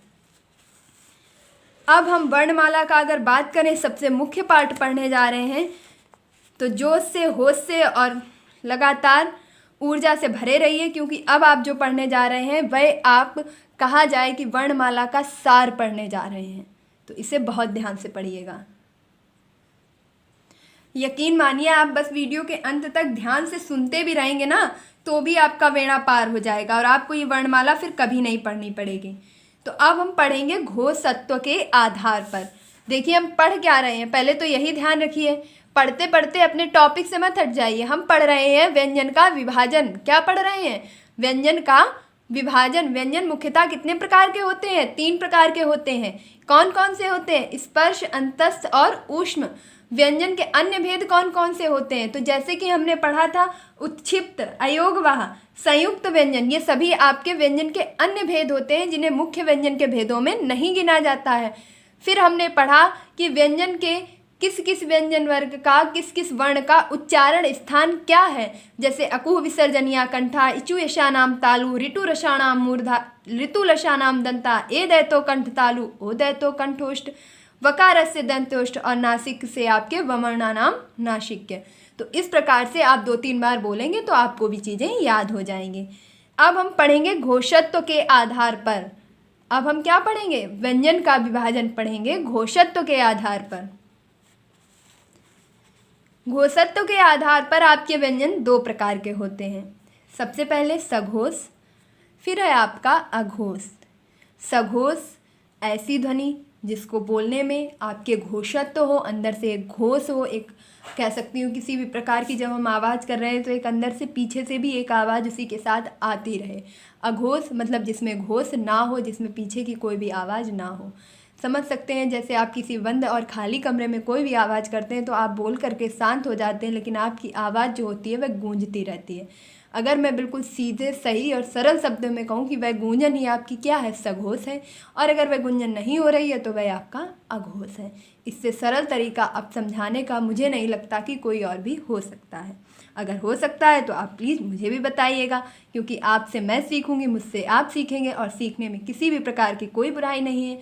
और आप भी लगातार कहीं से भी कुछ भी, कैसा भी ज्ञान जो आपके लायक है, आपसे छोटा है, बड़ा है, कैसा भी व्यक्ति अगर आपको दे रहा है तो लेने में बिल्कुल भी मत हिचकिए। और यकीन मानिए ये ज्ञान किसी को भी प्राप्त हो सकता है। माँ सरस्वती की कृपा किसी पर भी हो सकती है, फिर वह छोटा हो आपसे, बड़ा हो आपसे, या वे किसी भी पद पर हो, किसी भी स्थान पर हो। नहीं मायने रखता है कि ज्ञानी व्यक्ति किस हालात में है, सिर्फ उसका ज्ञान मायने रखता है। तो कभी भी किसी से कुछ भी सीखने को मिले, बिल्कुल भी मत हिचकिए, अपने स्थान को भूल करके उस चीज़ को जरूर ग्रहण करें। तो अगर आपको सघोष या अघोष की व्याख्या मेरे द्वारा पसंद आ रही है, कि जैसे आप बंद कमरे में कोई आवाज़ कर रहे हैं, आप चुप हो जाते हैं लेकिन उसकी गूंज कमरे में बनी रहती है, वह है आपका सघोष। अगर आप किसी खाली स्थान में बोल रहे हैं, अगर मैं बात करूं या कमरा भरा हुआ है सामान से और आपने आ की ध्वनि की, तो सिर्फ आ की ध्वनि होकर के शांति हो जाती है, तो वह हो गया आपका अघोष। अब हम पढ़ेंगे कि ये सघोष और अघोष वर्ण में कौन कौन से वर्ण आते हैं। तो देखिए बहुत ही आसानी से, इत्मीनान से अगर बात करूं कि वीडियो में सबसे ज़्यादा एकाग्रचित होने की ज़रूरत है तो अब है, और ज़रूर इस चीज़ को ध्यान से समझिएगा। सघोष वर्ण होते हैं आपके 3, 4, 5। अब ये 3, 4, 5 क्या होते हैं, तो आइए मैं आपको समझा देती हूँ। तो प्रत्येक वर्ग, मैंने आपको क्या बताया था कि का से लेकर के माँ तक आपके वर्गीय व्यंजन है। क्या है? वर्गीय व्यंजन है, या इन्हें स्पर्श व्यंजन कहते हैं। ठीक है, तो अब 3, 4, 5 जो मैंने आपको अभी अभी बताया है सघोष व्यंजन में, तो हम कह सकते हैं कि प्रत्येक वर्ग का, प्रत्येक वर्ग का, वर्ग आपके कहाँ तक है? का से लेकर के पा तक आपके, यानी कि कु, चू, टू, तू, पू या का, चा, टा, ता, पा, आपके जो ये 5 वर्ग हैं, तो इनमें से प्रत्येक वर्ग का, यानी कि का वर्ग का भी, चा वर्ग का भी, टा वर्ग का भी, ता वर्ग का भी और पा वर्ग का भी, कौन सा वर्ण? तीसरा वर्ण। प्रत्येक वर्ग का कौन सा वर्ण? देखिए फिर देखिए, एक बार आप देख लीजिए, प्रत्येक वर्ग का तीसरा, चौथा, पांचवा वर्ण। कौन कौन सा? तीसरा, एक बार देख लीजिएगा, तीसरा, चौथा, पांचवा, तीसरा, चौथा, पांचवा, तीसरा, चौथा, पांचवा, यानी कि का से लेकर के पा तक आपके जो 5 वर्ग हैं, उनमें से प्रत्येक वर्ग का तीसरा, चौथा, पांचवा वर्ण आपका सघोष वर्ण है। कैसा है? सघोष वर्ण है। यहीं पर बात करूं आपके अगर हा हल्के, तो हा हल भी आपका कैसा वर्ण है? सघोष वर्ण है। अब आपका हा हल किस में आता है? ऊष्म व्यंजन में आता है। तो वर्गीय व्यंजन के प्रत्येक वर्ग के तीसरे, चौथे, पांचवें वर्ण को, ऊष्म व्यंजन के हा वर्ण को। बात करूं अगर आपके उत्क्षिप्त व्यंजन, आपने व्यंजन के अन्य भेद में क्या पढ़ा था? उत्क्षिप्त व्यंजन। ये देखिए उत्क्षिप्त व्यंजन आपने पढ़े थे, कितने होते हैं? डा और ढा। तो ये सभी आपके क्या हैं? सघोष ध्वनियाँ हैं। कैसी ध्वनियाँ हैं? सघोष ध्वनियाँ हैं। यही बात करूं अगर आपसे अंतस्थ वर्ण की, तो अंतस्थ वर्ण आपके कितने थे? 4 थे, या, रा, ला और वा। तो या, रा, ला और वा भी आपकी कैसी ध्वनियाँ हैं? सघोष ध्वनियाँ हैं। तो एक बार फिर मेरे साथ बोलिए, प्रत्येक वर्ग का तीसरा, चौथा, पांचवा ऊष्म व्यंजन का हा, उत्क्षिप्त व्यंजन दोनों यानी कि डा और ढा, अंतस्थ वर्ण चारों यानी कि या, रा, ला और वा, इन सभी का उच्चारण अगर कहूँ तो किससे होता है? सघोष ध्वनि में गिने जाएंगे। ये सभी क्या हैं? सघोष ध्वनियाँ हैं। देखिए अभी सिर्फ चीज़ों की व्याख्या समझिए, फिर अंत में ऐसी ट्रिक दूंगी आपको, ऐसा मूल मंत्र दूंगी कि आप कभी नहीं भूलेंगे। फिर है आपका अघोष। अघोष में आते हैं आपके पहला और दूसरा। अब पहला और दूसरा क्या? तो जिस प्रकार आपने अभी देखा था प्रत्येक वर्ग का तीसरा, चौथा, पांचवा वर्ण आपका सघोष है, तो बचा क्या आपका? बचा तो आपका पहला और दूसरा वर्ण ही है। तो पहला और दूसरा वर्ण आपका क्या हो जाएगा? अघोष हो जाएगा। अब क्योंकि आपने ऊष्म व्यंजन में हा को सघोष ध्वनि में गिना है, तो बचे क्या हैं आपके? तीनों प्रकार के सा बचे हुए हैं। तो अब आप इस तरीके से समझ पा रहे होंगे कि हमने व्यंजन को कितने भागों में बांटा था? मुख्य रूप से 3 भागों में, और अन्य भेदों में थे आपके उत्क्षिप्त और संयुक्त और अयोगवाह और अंतस्थ। अब हमने क्या किया कि इन सभी को हमने सघोष और अघोष में बांट लिया। तो सघोष आपके कौन से हैं? प्रत्येक वर्ग का तीसरा, चौथा, पांचवा वर्ण, ऊष्म व्यंजन का हा, अंतस्थ वर्ण आपके चारों और उत्क्षिप्त वर्ण आपके दोनों। ये सभी कैसी ध्वनियाँ हैं? सघोष ध्वनियाँ हैं। बात करूँ अघोष वर्ण की, तो अब इनमें से जो कुछ भी आपका बचा है वह सभी ध्वनियाँ कैसी हो जाएंगी? अघोष हो जाएंगी। अगला अब हम देखेंगे प्राणत्व के आधार पर। अभी हमने किसके आधार पर पढ़ा? घोषत्व के आधार पर। अब हम पढ़ेंगे प्राणत्व के आधार पर। तो प्राणत्व के आधार पर आपके जो व्यंजन होते हैं 2 प्रकार के होते हैं, अल्प प्राण, महाप्राण। कौन कौन से होते हैं? अल्प प्राण और महाप्राण। अब देखिए जितने वर्ण उधर थे वर्णमाला के, उतने ही वर्ण इधर भी रहेंगे। वर्ण तो उतने ही हैं, उतने ही वर्णों का पूरा खेल है। उनमें से सघोष कौन से हैं, अघोष कौन से हैं, और उन्हीं वर्णों में से कौन से अल्प प्राण हैं, कौन से महाप्राण हैं। तो अल्प प्राण है आपके प्रत्येक वर्ग का पहला, तीसरा और पांचवा। मुझे नहीं लगता कि चार्ट आपको बार बार दिखाने की ज़रूरत है, एक बार देख लीजिएगा। प्रत्येक वर्ग का पहला, तीसरा, पांचवा। कौन कौन सा? पहला, तीसरा, पांचवा। पहला, तीसरा, पांचवा। पहला, तीसरा, पांचवा। तो प्रत्येक वर्ग का पहला, तीसरा और पांचवा। और आपके अंतस्थ वर्ण, अंतस्थ वर्ण कौन से हैं? या, रा, ला और वा। और आपका डा, और क्या आएगा? डा आएगा। अब ये है आपके अल्प प्राण। कैसे वर्ण हैं? अल्प प्राण है। प्राणत्व के आधार पर आपके जो अल्प प्राण है वह प्रत्येक वर्ग का पहला, तीसरा, पांचवा अक्षर, अंतस्थ वर्ण, इसके बाद आपका उत्क्षिप्त का डा। फिर है आपके महाप्राण। अब जो चीज़ें इधर काउंट हो चुकी हैं और जो चीज़ें छूटी हैं वह सभी हो जाएंगी आपकी महाप्राण। तो यानी कि दूसरा और चौथा प्रत्येक वर्ग का दूसरा और चौथा वर्ण। फिर है आपके तीनों प्रकार के शा, तीनों प्रकार के शा और हा। अगर बात करूं तो सभी ऊष्म व्यंजन आपके महाप्राण हैं। और आपका ढा, ढक्कन। अब इन्हें हम कैसे याद करेंगे? देखिए ऐसी ट्रिक आपको बताने जा रही हूँ जो आप कभी नहीं भूलेंगे। आप सभी ने गणित विषय में 12 का पहाड़ा तो बहुत अच्छे से पढ़ा होगा। पढ़ा है या नहीं पढ़ा है? अगर नहीं भी पढ़ा है तो 2 अक्षर यहाँ याद कर लीजिए, उसके बाद पढ़ना ना पढ़ना भैया गणित वाले विषयाचार्य जी जाने, हमें तो हिंदी आपको रटानी है। अगर आपने 12 का पहाड़ा पढ़ा है तो आपने पढ़ा होगा कि 12 एकम 12, 12 दूनी 24। 12 एकम 12, 12 दूनी 24। देखिए ये मेरा अपना खुद का तरीका है और यकीन मानिए मैंने इसी तरीके से सबसे पहली बार वर्णमाला को पढ़ा और आज तक आपको जब पढ़ा रही हूँ, और उम्मीद करती हूँ कि अंतिम क्षणों तक मैं इसी तरीक़ों को याद रखूँगी और कभी भी नहीं भूलूँगी, और आप भी नहीं भूलेंगे। बस एक बार समझ लीजिए, 12 एकम 12, 12 दूनी 24। सिर्फ 12 का पहाड़ा याद रखिएगा, वो भी 2 डिजिट तक। 12 एकम 12, 12 दूनी 24। अब 12 आप उसको रिलेट कर लीजिए अघोष से। किससे रिलेट करेंगे? अघोष से। 24 को रिलेट करेंगे आप महाप्राण से। किससे रिलेट करेंगे? महाप्राण से। अब आप हमें एक बात बताइए, हमें अघोष सघोष पढ़ना है, अल्प प्राण महाप्राण पढ़ना है। हजारों बार ऐसी गलतियाँ होती हैं कि हम पहला तीसरा पांचवा, पहला दूसरा, पहला चौथा दूसरा, इस प्रकार तरह तरह से वर्णों को पढ़ते रहते हैं, भूलते रहते हैं। हजारों बार पढ़ते हैं, लाखों बार भूलते हैं। तो हम एक ही तरीका याद कर लेना कि हमें अघोष पढ़ना है और सघोष पढ़ना है, अल्प प्राण और महाप्राण पढ़ना है। तो हम अघोष सघोष में से अघोष को ले लें और अल्प प्राण महाप्राण में से महाप्राण को ले लें। क्यों ले लें? क्योंकि यहाँ पे हमारा सीक्वेंस बन रहा है। तो अघोष यानी कि 12 एकम 12, महाप्राण यानी कि 12 दूनी 24। महा माने बड़ा, तो 24 किस में आएगा? महाप्राण के साथ। अघोष को हम गिन लेंगे अल्प में। सॉरी, अगर अघोष को हम ऐसे भी याद रखें कि अघोष जिसमें घोष नहीं हो रहा, 12 बोले तो कम आवाज़ हुई, 24 बोले ज़्यादा आवाज़ हुई। तो अघोष 12, महाप्राण 24। 3-4 बार बस यही बोल दीजिए मेरे साथ, अघोष 12 महाप्राण 24, अघोष 12 महाप्राण 24, अघोष 12 महाप्राण 24, अघोष 12 महाप्राण 24। अब मैं आपको समझा रही हूँ। जब आपका अघोष 12 है, मतलब प्रत्येक वर्ग का पहला और दूसरा अक्षर आपका क्या है? अघोष है। प्रत्येक वर्ग का पहला और दूसरा अक्षर अघोष है। अब जब पहला और दूसरा अक्षर अघोष है, तो आप हमें इतना तो बता ही देंगे कि जब एक वर्ग में 5 अक्षर हैं, पहला दूसरा निकल गया तो बचा क्या? तीसरा चौथा पांचवा। तो पहला दूसरा अघोष है, तो बचे हुए क्या हो गए? तीसरे चौथे पांचवें अक्षर को क्या कहेंगे? सघोष कहेंगे। अब बात आती है महाप्राण की। तो अघोष 12, महाप्राण 24। तो दूसरा और चौथा, प्रत्येक वर्ग का दूसरा और चौथा अक्षर आपका महाप्राण है।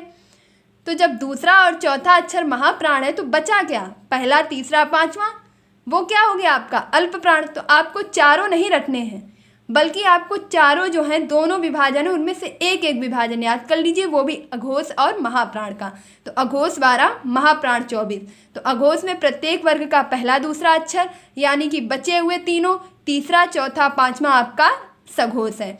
महाप्राण 24 यानी कि प्रत्येक वर्ग का दूसरा चौथा वर्ण और बचे हुए आपके पहला तीसरा वर्ण आपका अल्प प्राण है। इस प्रकार आप अल्प प्राण, महाप्राण, अघोष, सघोष, इन चारों विभाजन को अच्छे से समझ चुके होंगे। अब हम बात करेंगे अपने ऊष्म व्यंजन, अंतस्थ व्यंजन और उत्क्षिप्त व्यंजन की। ये भी क्योंकि सघोष भी हैं, अघोष भी हैं, अल्प प्राण भी हैं और महाप्राण भी हैं। एक एक चीज़ को समझते चलिए। हो सकता है टाइम लग रहा होगा, समय बहुत ज़्यादा हो रहा है, वीडियो लंबी हो रही है, होने दीजिए। एक बार पढ़िए, ऐसा पढ़िए कि बार बार पढ़ने की ज़रूरत ना पड़े। अब हम बात करेंगे हा की। तो आप ये बोलिए, जब आप हंसते हैं तो क्या होती है? ध्वनि बहुत तेज होती है। सघोष, शा माने सहित, सा किसी भी शब्द के पहले लग जाता है तो उसे सहित के साथ पढ़ते हैं। तो जब भी हम हंसते हैं तो कैसे हंसते हैं? बहुत तेज आवाज़ के साथ हंसते हैं, हा हा हा हा। तो ये कैसी है आपकी? सघोष, मतलब किसी ना किसी कारण के साथ, किसी ना किसी रीजन के साथ हंसते हैं। तो सघोष आपका क्या हो गया है? हा। अब जब सघोष आपका सिर्फ हा है, तो आप हमें ये बताइए, ऊष्म में आपके सा और हा होते हैं, तो तीनों प्रकार के सा आपके जो बचे हैं वे कैसे हो जाएंगे? अघोष हो जाएंगे। अब बात करूं अगर मैं आपसे कि अंतस्थ की, तो भैया इतना थोड़ा बहुत याद भी रख लीजिएगा कि अंतस्थ आपके सघोष वर्ण है। अंतस्थ आपके कैसे वर्ण है? सघोष वर्ण है। बहुत आसान है। सा माने सहित, तो भैया सहित तो वही होगा जो सबको लेके चलेगा। आ माने नहीं, तो आ तो वही होगा जो किसी को लेके नहीं चलेगा। तो सघोष, सघोष में तो पहले से ही हमने पढ़ा था कि जब अघोष में आपके पहला और दूसरा वर्ण होता है, तो सघोष में तीसरा चौथा पांचवा वर्ण होता है, यानी कि ऐसे ही इसमें वर्ण ज़्यादा आ रहे हैं, इसका परिवार बड़ा है। तो जब इसका परिवार बड़ा है, तो यानी कि ऊष्म व्यंजन में से भी इसमें जो है हा आएगा, क्योंकि हा हम बोलते हैं बहुत बड़ा मुँह कर करके हंसते हैं, तो बड़ा मुँह कर करके हंसते हैं। फिर है आपका अंतस्थ, और चारों प्रकार के आपके जो वर्ण हैं अंतस्थ या अलावा ये आपके सघोष में आ जाते हैं। तो अघोष में कौन से आएंगे? सिर्फ 12 और तीनों प्रकार के सा। अब हम देखेंगे प्राणत्व के आधार पर आपके हमने अल्प प्राण महाप्राण सीख लिए हैं। महाप्राण 24, तो बचे हुए अल्प प्राण 1, 3, 5। अंतस्थ आपके अल्प और अंतस्थ, यहाँ पे सीक्वेंस बन रहा है आ से अल्प, आ से अंतस्थ। तो भैया अल्प प्राण आपके क्या हैं? अंतस्थ हैं। अल्प प्राण क्या हैं? अंतस्थ हैं। अंतस्थ अगर मैं कहूँ कि 11 लावा अल्प प्राण है या महाप्राण है, तो भैया ये बताओ कि अंतस्थ बोल रहे हैं तो उसमें क्या माँ निकल रहा है या आ निकल रहा है? तो जब आ निकल रहा है तो जो जौने परिवार का है वही परिवार में जाएगा, तो आ में जाएगा, तो अंतस्थ आपके क्या हो जाएंगे? अल्प प्राण हो जाएंगे। यकीन मानिए आप इन्हें कभी नहीं भूलेंगे, बस वीडियो को अंत तक देखते रहिएगा। तो जब आ में मिलेगा तो भैया आ ये माँ में कहाँ से चला जाएगा? कभी नहीं जाएगा। तो अंतस्थ आपके क्या हैं? अल्प प्राण हैं। अब आप ये बताइए, डलिया बड़ी होती है या ढक्कन बड़ा होता है? आपके पास एक डलिया है, उसे जब ढकेंगे तो आप डलिया से ढक्कन ढकेंगे या ढक्कन से डलिया ढकेंगे? सिंपल सी बात है कि आपके पास एक डलिया है तो उसे अगर आप ढकेंगे तो आपके पास जो ढक्कन है वो बड़ा होना चाहिए, डलिया से बड़ा होना चाहिए। अगर छोटा होगा तो डलिया ढकबे नहीं करेगी, डलिया कैसी रह जाएगी? खुली रह जाएगी। तो डलिया को अगर ढकना है तो ढक्कन कैसा होना चाहिए? बड़ा होना चाहिए। अब क्योंकि डलिया कैसी है? तो छोटी है, अल्प है, तो अल्प प्राण में आपका डा से ये आ जाएगा डलिया, जबकि आपका ढा ढक्कन, तो ढक्कन आपका कैसा होगा? बड़ा होगा, बड़ा होगा, महा होगा। महा मीन्स बड़ा होगा, तो बड़ा आपका क्या होगा? ढक्कन होगा। अभी हमने ऊपर भी हाँ में पढ़ा था कि जैसे ही हम हंसते हैं, हाँ करते हैं, तो मुंह कैसे खुलता है? बहुत बड़ा सा खुलता है। तो बड़ा सा खुलता है तो क्या होता है? हाँ आपका कहाँ जाएगा? महाप्राण में जाएगा। जब हम सा हाथ चारों ध्वनियाँ निकालते हैं तो हम सा हा बोलते हैं तो मुंह से गर्म हवा निकलती है। अब हवा निकलती है तो मुंह तो खुलता ही होगा, मुंह तो बड़ा होता है। तो उसे कैसे बोलेंगे कि जब बड़ा मुंह खुलेगा, ध्वनि गरम गरम निकलेगी, अंदर से आग निकलेगी, तो महान एकदम अंदर से कैसा लगेगा? महाप्राण है। बहुत प्राण लगाना पड़ रहा है बोलने में, हंसने में, और तीनों प्रकार के सा बोलने में बहुत प्राण लगाना पड़ रहा है। तो अल्प प्राण आपके हो जाएंगे अंतस्थ और डा और 1, 3, 5, जबकि महाप्राण हो जाएंगे प्रत्येक वर्ग के दूसरा और चौथा यानी कि 24। और आपका ऊष्म सा हा और आपका डलिया छोटी है, ढक्कन बड़ा है, इसे याद रखेंगे, कभी भी नहीं भूलेंगे। अब हम देखेंगे कुछ ऐसे वर्ण जिन्हें हम वन लाइनर में याद रख सकते हैं। बात करूं अगर आपके अर्ध स्वर की, तो देखिए वर्णमाला में आपके अर्ध स्वर बताए गए हैं 2, या और वा। अर्ध स्वर आपके कौन से हैं? या और वा। जबकि रा को आपके अकेले बताया गया है लुंठित वर्ण। रा को कैसा वर्ण बताया गया है? लुंठित वर्ण। जबकि ला लट्टू की बात करें तो इसे बताया गया है पार्श्विक वर्ण। ला को क्या बताया गया है? पार्श्विक वर्ण। और हा हल को बताया गया है आपके काकल्य वर्ण। काकल्य वर्ण। देखिए अगर मैं यह कहूँ कि वर्णमाला में अगर आपसे एक वर्ड में अगर कोई क्वेश्चन आंसर पूछे जाएंगे एक वर्ण को लेकर के, तो उसमें आपके ये अर्धस्वर, लुंठित, पार्श्विक, काकल्य बहुत ज़्यादा महत्वपूर्ण है। तो अर्धस्वर या और वा, लुंठित रा। अब क्योंकि रा बोलते हैं तो रा एक कंपन टाइप का होता है और इसे क्या कहते हैं? लुंठित या प्रकंपित भी कहते हैं। देखिए इसे याद आ गया, यहाँ पर लिख भी दीजिए, प्रकंपित भी है आपका। रा क्या है? प्रकंपित है। बोलकर देखिए, रा आपकी जीभ एक कंपन कर रही है, वाइब्रेट हो रही है, तो रा आपका लुंठित है क्योंकि लुढ़क रही है रा, और आपकी प्रकंपित हो रही है, तो लुंठित और प्रकंपित है आपका रा रथ। जबकि पार्श्विक है आपका ला। पार्श्विक क्या है? ला है। काकल्य ध्वनि है आपकी हा। काकल्य ध्वनि क्या है? हा है। और अर्धस्वर है आपका या और वा। अर्धस्वर आपका क्या है? या और वा। कह सकते हैं कि या और वा आपके जो अंतस्थ वर्ण हैं यह आपके पूर्ण रूप से व्यंजन नहीं है, बल्कि क्या है? अर्ध स्वर हैं। और इसीलिए आपने देखा होगा कि हमने व्यंजनों के जो मुख्य विभाजन किए थे उसमें ना ही आपके अंतस्थ को लिया था, ना ही आपके संयुक्त को लिया था। तो इस प्रकार हम कह सकते हैं कि मुख्य रूप से व्यंजन के 3 भेद हैं। कौन कौन से हैं? स्पर्श, अंतस्थ और ऊष्म। जबकि अन्य भेद हैं आपके संयुक्त, उच्छिप्त, अयोगवा और आपके अंतस्थ वर्ण। तो ये था आपका व्यंजनों से संबंधित वर्गीकरण। अब हमेशा की तरह मैं तो इस परंपरा को ज़रूर पूरा करूंगी और आपको भी पूरा करना पड़ेगा। मेरे साथ वीडियो के अंत तक रहना पड़ेगा और एक क्विक और फास्ट रिवीजन मेरे साथ पुनः करना पड़ेगा, ताकि आपने जो कुछ भी सीखा है उसे आप इसी क्लास में रिवाइज कर लें और आपको ये चीज़ें याद बनी रहें। अभी आपने कितना सीखा है? 60%। 40% रिवीजन में सीखेंगे और बचा हुआ अगर मैं कहूँ शार्पनेस कब आएगी, तो वो आपके जब आप खुद से रिवीजन करेंगे तब आएगी। तो आइए बिना समय व्यर्थ किए अपने रिवीजन को स्टार्ट करते हैं। सबसे पहले हमने पढ़ा था व्यंजन किसे कहते हैं, तो स्वरों की सहायता से बोले जाने वाले वर्णों को व्यंजन कहते हैं। व्यंजन मुख्यतः 3 प्रकार के होते हैं। देखिए, अब सिर्फ आंखों को बंद करके मैं जो कुछ भी कह रही हूँ उसे इत्मीनान से सुनते रहिए, और अगर आपको आ रहा है तो मेरे साथ साथ रिवाइज करते रहिए बहुत ही ध्यान से। ये 2 से 4 मिनट आपका सार जो है ये बहुत महत्वपूर्ण है। व्यंजन मुख्यतः 3 प्रकार के होते हैं: स्पर्श व्यंजन, अंतस्थ व्यंजन, ऊष्म व्यंजन। स्पर्श व्यंजन का से लेकर के माँ तक 25 होते हैं। अंतस्थ व्यंजन यारा, ला और वा 4 होते हैं। ऊष्म व्यंजन तीनों प्रकार के शा और हा मिलाकर के 4 होते हैं। बात करें व्यंजन वर्ण की, तो व्यंजन वर्ण आपके जो हैं इनका अन्य भेद है संयुक्त व्यंजन। संयुक्त व्यंजन 2 वर्णों के मेल से बने वर्ण को संयुक्त व्यंजन कहते हैं, जिसमें है आपके छत्र, ज्ञा और श्रा।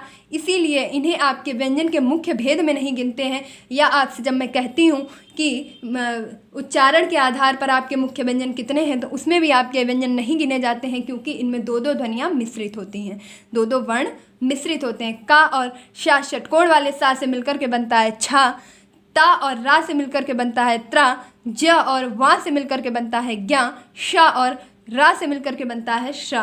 बात करूँ उच्छिप्त व्यंजन की, तो उच्छिप्त व्यंजन आपके 2 हैं, डा और ढा। अयोगवा आपके 2 हैं, अंग और आहा। अंग की बिंदी को स्पेशली अगर बात करूँ तो अयोगवा में 2 आपके वर्ण आएंगे, अंग और आहा, जिसमें अंग को आपका अनुस्वार, आहा को आपका विसर्ग, और चंद्र बिंदी अगर मैं बात करूँ तो उसे अनुनासिक के नाम से जानते हैं। जिह्वामूली आपके 2 होते हैं। का और खा के पहले अगर पफा लगाए तो जिह्वामूली है, पा और फा के पहले पफा लगाए तो वह उपपद माननीय है। अब हम देखेंगे अगला उच्चारण स्थान, तो अकुह विसर्जनिया नाम कंठा। आ का वर्ग, हा हल और विसर्ग, इन सभी का उच्चारण आपका कंठ से होता है। इचु यशा नाम तालु, ई चा वर्ग, या यज्ञ, शा सर्जम, इनका उच्चारण आपका तालु से होता है। ऋतु रसाणाम मूर्धा, ऋषि ऋषि, टा वर्ग, शा षटकोण, रा रथ, इनका उच्चारण आपका मूर्धा से होता है। ऋतु लशानाम दंता, ली और ला, ता वर्ग, शा सपेरा, इन सभी का उच्चारण आपका दंत से होता है। ए दैतो कंठ तालु, ए और ऐ का उच्चारण आपका कंठ और तालु से होता है। यह आपके कैसे स्वर हैं, तो ए ऐ ओ औ आपके मिश्रित स्वर हैं। कैसे स्वर हैं? मिश्रित या संयुक्त स्वर हैं। अगला है आपका ओ दैतो कंठ ओष्ठ।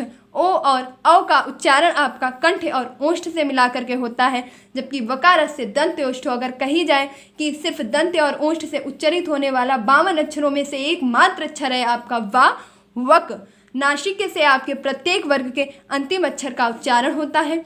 उपपदमान्य ओष्ठों यानी कि उ और पा वर्ग का उच्चारण स्थान आपका ओष्ठ से होता है, और जिस तरीके से मैंने आपको बताया था उस प्रकार से आप व्यवहारिक रूप से उसे प्रयोग करके देखिए, आपको जरूर ये चीज़ें याद हो जाएंगी। सघोष और प्राणत तो हम एक साथ रिवाइज करेंगे। आप फिर से बोलिए, अघोष 12 महाप्राण 24, अघोष 12 महाप्राण 24, अघोष 12 महाप्राण 24, अघोष 12 पहला और दूसरा अक्षर बचा है आपका तीसरा, चौथा, पांचवा सघोष हो जाएगा। हाँ, क्योंकि बहुत ही हर्ष से साथ में बोलते हैं तो आपका सघोष हो जाएगा। बचे हुए आपके अघोष में तीनों प्रकार के सा चले जाएंगे। सघोष का परिवार साथ में है, बड़ा है, इसलिए इसमें उत्क्षिप्त दोनों आ जाएंगे। अंतस्थ आपके पूरे चारों आ जाएंगे। फिर आया आपका प्राणत्व यानी कि महाप्राण 24, महाप्राण 24, तो महाप्राण 24 में पहला और दूसरा अक्षर आपका प्रत्येक वर्ग का महाप्राण हो जाएगा। बचे हुए आपके पहला, तीसरा, पांचवा वर्ण आपका अल्प प्राण हो जाएगा। अब क्योंकि अल्प है और अंतस्थ है तो अपना परिवार अपने ही परिवार के साथ जाएगा, आ से मैच करेगा तो अंतस्थ आपके अल्प प्राण हो जाएंगे। अब बात करते हैं उत्क्षिप्त की, तो उत्क्षिप्त में आपका डा और ढा है। आप बताइए, अल्प माने छोटा, महा माने बड़ा, डलिया आपकी छोटी है, ढक्कन आपका बड़ा है। आप ढकेंगे तो ढक्कन आपका कैसा होना चाहिए? बड़ा होना चाहिए, तो ढा चला जाएगा आपका महाप्राण में, जबकि डा आ जाएगा आपका अल्प प्राण में। बात करूं आपकी अर्ध स्वर की, तो या और वा आपके 2 अर्ध स्वर हैं। लुंठित या प्रकंपित आपका रा है, पार्श्विक आपका ला है, काकल्य ध्वनि आपकी हा है। यह आपका सबसे महत्वपूर्ण प्रश्न है कि काकल्य ध्वनि आपकी कौन सी है, तो काकल्य ध्वनि आपकी हा है। तो प्यारे साथियों, पूरी मेहनत की गई है। पूरी उम्मीद से मैं ये कह सकती हूँ कि अगर आपने वीडियो को शुरू से लेकर अंत तक बिना स्किप किए, जितना मैंने 1 से 10 बार चीज़ों को बोला है, रिवाइज किया है, बार बार आपने उसे सुना है, स्किप नहीं किया है, ध्यान से समझा है, तो यकीनन मैं इस बात की गारंटी ले सकती हूँ कि अभी अभी अगर आपसे सॉल्व करवा लिया जाए तो आप वर्णमाला में व्यंजन का विभाजन बिल्कुल भी गलत नहीं करेंगे। बस अगर अब आपको ज़रूरत है तो इस चीज़ का रिवीजन करने की, इस वीडियो को 1 से 2 बार 3 बार देखने की, ताकि आप चीज़ों को अभी नहीं हमेशा सही रख सकें और अच्छे से याद रख सकें। तो साथियों, इस वीडियो को बनाने में बहुत मेहनत लगी है। वीडियो को बनाने में, सभी वीडियो को बनाने में इनफैक्ट उतनी ही मेहनत लगती है। तो मैं उम्मीद करती हूँ कि मैं आपको अच्छे से समझा पाई होंगी, बता पाई होंगी, आपकी परीक्षा के लिए आपकी थोड़ी मदद कर पाई हूँ। तो अगर आपको लगता है कि ये वीडियो आपकी परीक्षा की दृष्टि से हेल्पफुल है, आपके काम का है, आपको समझ में आया है और आपको यकीनन ये एहसास हो रहा है कि हाँ, मैंने आज तक का सबसे बेस्ट विभाजन पढ़ा है और व्यवहारिक तौर से सीखा है, तो प्लीज़ इस वीडियो को बिना कहे ज़्यादा से ज़्यादा लाइक करें, शेयर करें, मेक श्योर सब्सक्राइब करें। अगर आपने अभी तक पढ़ाई की पोथी को सब्सक्राइब नहीं किया है तो प्लीज़ इसे सब्सक्राइब करें, ताकि आने वाले सभी वीडियो आपको तुरंत मिल सकें। और अपनी बहन का सपोर्ट करें, इस प्लेटफॉर्म को आगे तक ले जाएं और हमेशा की तरह इस प्लेटफॉर्म की परंपरा को बनाए रखें। पढ़ें, पढ़ाएं, चैन बनाएं। आपने सीखा है, आपने पढ़ा है, इस वीडियो को शेयर करें, अपनी सहेली सहेलाओं के पास करें, अपने दोस्त दोस्तियों के पास करें, भैया किसी के पास भी करें शेयर, लेकिन वीडियो को शेयर ज़रूर करें। एक शेयर करने में आपका बिल्कुल भी समय नहीं जाएगा। एक बार अगर आप इस वीडियो को शेयर कर देंगे तो ज़रूर कोई ना कोई देखेगा, हो सकता है उसकी परीक्षा की दृष्टि से यह चीज़ कहाँ काम आ जाए, तो उसका आपको भी फल मिलेगा। पुण्य सिर्फ मंदिर में रुपए चढ़ाकर ही प्राप्त नहीं किया जाता है, सिर्फ अच्छे काम करके ही प्राप्त नहीं किया जाता है, ये भी एक प्रकार का पुण्य है, अच्छे कर्म है। आप वीडियो को शेयर कीजिए, जितने लोग सीखेंगे वह आपको भी दुआ देंगे कि हाँ भैया, आपने बहुत अच्छी चीज़ हमको शेयर की है। फालतू के बेफिजूली के वीडियो शेयर करते हैं, उनमें क्या मिलता है? तो एक यही वीडियो शेयर कर दीजिए। तो मैं पूरी उम्मीद करती हूँ कि मेरा एक एक व्यूवर्स, एक एक सब्सक्राइबर्स इस वीडियो को शेयर करेगा, लाइक करेगा, ज़्यादा से ज़्यादा जिसने अभी तक सब्सक्राइब नहीं किया है वो सब्सक्राइब करेगा। और प्लीज़ अपना विश्वास, अपना भरोसा इस प्लेटफॉर्म के प्रति बनाए रखें, इस वीडियो को बहुत आगे तक ले जाएं और आप वर्णमाला पार्ट 1 भी ज़रूर देखें। इस प्रकार आप अपनी पूरी वर्णमाला को कंप्लीट कर पाएंगे, जो आपकी परीक्षा की दृष्टि से महत्वपूर्ण है। अपनी बहन का सपोर्ट करें। तो साथियों, इन्हीं विचारों के साथ में, इन्हीं शुभकामनाओं के साथ में कि आपकी परीक्षा अच्छी हो, आप जिस भी परीक्षा की तैयारी कर रहे हैं, तो वर्णमाला से बनने वाले सभी प्रश्न आपके इन वीडियो से कंप्लीट हो जाएंगे। इसी प्रकार आप अपना भरोसा बनाए रखें। तब तक मैं अपने नेक्स्ट वीडियो में मिलूंगी आपसे। आप माता पिता का सम्मान करें, गुरुजनों का आशीर्वाद लेते रहें। धन्यवाद।